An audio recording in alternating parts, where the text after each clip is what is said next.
Hey guys, what up? Morty here with another video. WoW Classic Hardcore servers are about to release in less than 3 weeks. Most likely, many of you are already planning and preparing their strategies how to level up quickly and get to 60 as fast as possible. In today's video, I will present you 7 essential tips that you need to know in order to boost your leveling, secure your bank account, and help you to survive in the wilds for the upcoming fresh release. Getting ahead of other players on lower level is a huge win in the long run. This will be your primary goal, at least for the first 20 levels. The very moment that you log into the game, you will compete with huge numbers of players.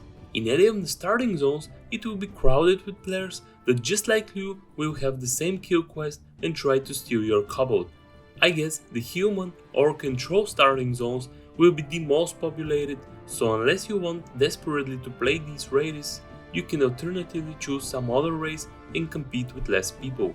Your goal will be reaching as fast as possible at least level 5 or ideally level 6 and get the hell out of there. Do not waste time on collecting quest items, rather just kill some mobs for rough experience and move to the next zone. This, in fact, is not that far behind the essential quest leveling method. Considering that you have tons of players around you, it is actually even faster. Camping Garrett for his hat? Waiting for Zalazain's skull?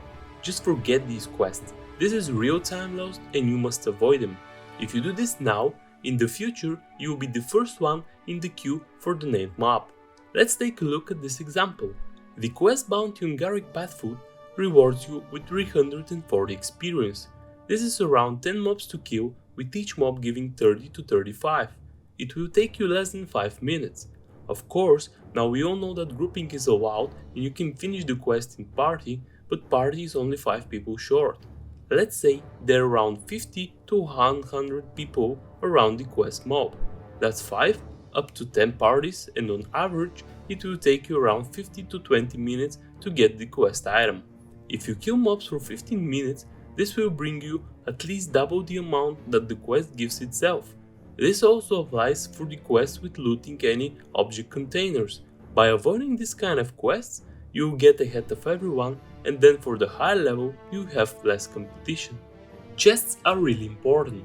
Yes, do not underestimate the power of chests. On early levels they might be kind of a joke, but with getting higher levels there may be better and more expensive items. Chests usually contain healing or mana potions, crafting materials for the different professions, green items, and rarely blue. Considering it is a fresh realm and the economy of the server is still in development, chests may be a fine source of income and help you with stuff that you can either sell or use for your professions. Also, items that you find there will help you with your gear improvements, or you can sell those that you don't need in the auction house. In any case, whenever you're questing, keep an eye for the camps of mobs. Most likely there will be chests in that area. Professions are substantial but certainly not mandatory for your leveling journey. However, choosing the best combination for your class will definitely ease your adventure and bring you enough gold for your needs. Keeping ahead of everyone and maintaining your profession is hard to handle, so if you want a minimum idle time, I would recommend going for 2 gathering professions and selling everything on the auction house. Since crafting professions require a lot of time, it will be difficult for you to catch up with the other players. There is a balanced way. If you train skinning and leatherworking, for example, focus on skin every beast on your way and stack up the leathers and work on them later. You can do some small crafts while you're waiting for the boat, some mob to respawn, or some of your skill cooldowns. You can decide to skip the main professions, that's not a problem, but at least get your first aid. By my opinion, it is the best profession for any class and it's the most significant one. Using a single bandage can help you escape the death in troublesome situations. If you're playing a melee class and you're going for mining and engineering, for example, the best move for you will be training blacksmithing beforehand engineering. Craft some sharpening stones with rough stones. Stack up a dozen of sharpening stones because they will increase your damage a lot in the early levels. There are a lot of quests that will take you directly into the death's trap, especially on early levels where there will be dynamic respawn. Mobs inside the caves will literally spawn every 30 seconds. If you're not in the party with someone and you're trying to do your quest in a cave, there is a big chance that you get at least 1 or 2 mobs spawned on your head because of the dynamic respawn. I would strongly recommend you skip these quests. Not only that, but if you got 2 or 3 mobs on you and you're trying to escape, because of the accelerated respawn timer, you will eventually get at least 2 more on you and this will finish you. Stay out of the caves and you will increase your chances of surviving dramatically. Unless you're a paladin or a warlock, you will struggle with your mount buying on level 40. If you want to avoid that and be prepared for when the time is right, you can do a couple of things to have your gold ready for when you hit 40. First of all, stop buying useless spells. Think of what your spec will be when leveling and focus only on spells that you're really going to use. Obviously, this applies mostly for higher level spells.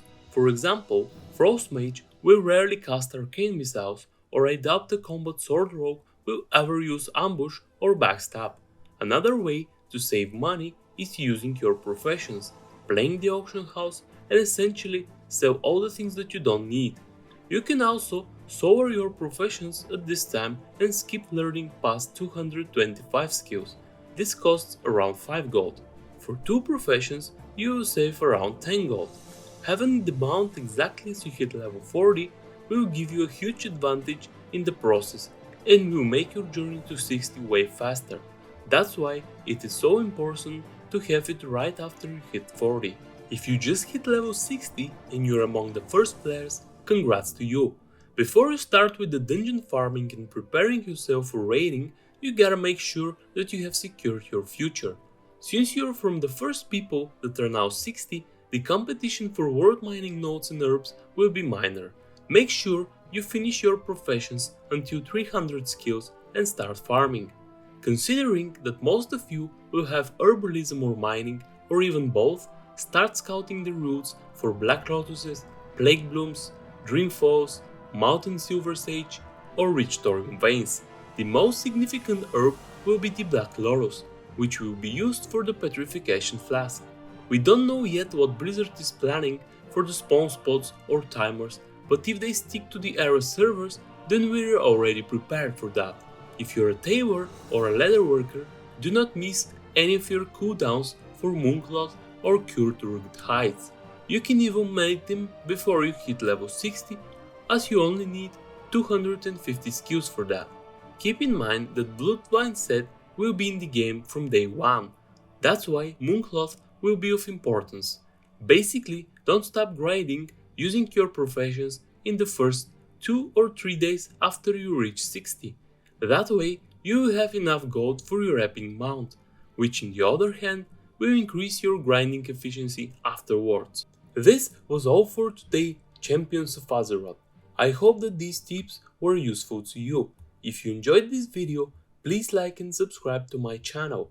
This will help me a lot and keep me motivated to do more nice stuff. Thanks in advance. Have a great day, stay tuned, and I hope I see you again in the next episode.